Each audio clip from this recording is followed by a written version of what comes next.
সবসময় আপনারা মানে প্রোটিন প্রোটিন প্রোটিন একটা মিট খেতে হবে নট নেসেসারিলি। মিটকে নিয়ে ওয়ার্নিং দেওয়া হয়েছে।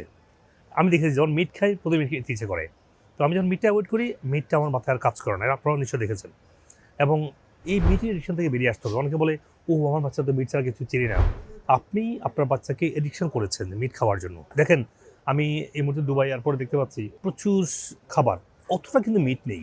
আবার অ্যারাবিয়ানরা মিট খায় না সেটাও না, অ্যারাবিয়ানরা অনেক মিট খায়। বাট আমাদের বাংলাদেশিরা বাংলা ভাষাভাষীরা চিকেন গরুর গোস্ত খাওয়া তো মানে মিল চিন্তা করতে পারে না। আপনি তা বাদ দিয়ে যদি আপনার ডাল, ছোলা, আপনার চিকপিস মানে প্রোটিনটা অন্যভাবে নেন, আপনি মিটটা কমিয়ে দেন, তাহলে দেখবেন আপনার খাবারের ভ্যারাইটিস আপনি খুঁজে নেন, আপনি পুষ্টিগুণও পাচ্ছেন ভালো, এনার্জিও পাবেন।